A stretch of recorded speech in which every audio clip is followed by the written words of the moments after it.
इसी क्रम में एक और बहुत ही इम्पोर्टेंट गवर्नर जनरल है जो जिसको लॉर्ड रिपन के नाम से जाना जाता है, जो एग्ज़ाम की लिहाज से बहुत ज़्यादा इम्पोर्टेंट है। इसके बारे में हर एग्ज़ाम में 2 या 4 क्वेश्चन आते हैं।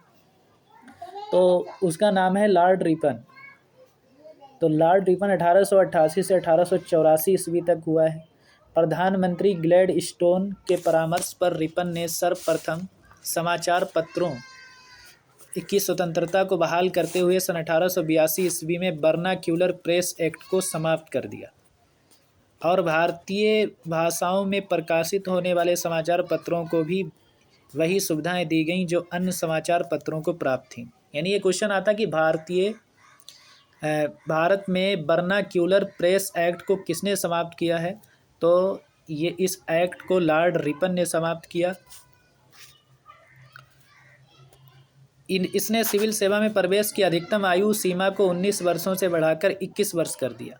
पहले जो सिविल सेवा में जो एक प्रवेश करने की आयु थी वो 19 वर्ष थी, और अब इस समय अगर हम आईएएस के लिए, पीसीएस के लिए एग्ज़ाम देते हैं तो उसके लिए जो हमारी मिनिमम एज है वो 21 ईयर होनी चाहिए, और उस समय 19 ईयर थी। इसने स्थानीय स्वशासन की शुरुआत की, इसीलिए इसको father of local self governance कहा जाता है, स्थानीय स्वशासन का पिता। इसने स्थानीय स्वशासन की शुरुआत की। 18 मई 1882 को स्थानीय स्वशासन संबंधी एक कानून बनाया, जिसके आधार पर विभिन्न प्रांतों में 1883 से 1885 के मध्य स्थानीय स्वशासन संबंधी कानून बनाए गए। इसके समय में ही भारत में सन 1881 ईस्वी में सर्वप्रथम नियमित जनगणना कराई गई। तब से लेकर अब तक प्रत्येक 10 वर्ष के अंतराल पर जनगणना की जाती है। 1881 की जनगणना में हैदराबाद और राजपूताने को नहीं जोड़ा गया था। ये क्वेश्चन आता है कि भारत में नियमित रूप से जनगणना किसके काल में हुई थी, तो लॉर्ड रिपन के काल में हुई थी, जो 1881 ईस्वी में हुई थी। तब से लेकर अब तक प्रत्येक 10 वर्ष के अंतराल पर जनगणना की जाती है, यानी 10 साल के बाद में एक बार जनगणना होती है।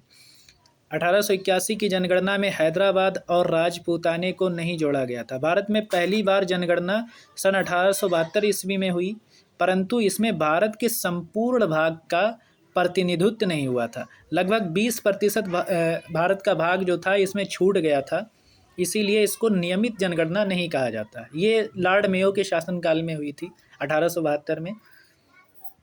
रिपन के द्वारा ही सन 1881 में प्रथम कारखाना अधिनियम लाया गया, यानी वर्नाक्यूलर प्रेस एक्ट को इसने समाप्त कर दिया।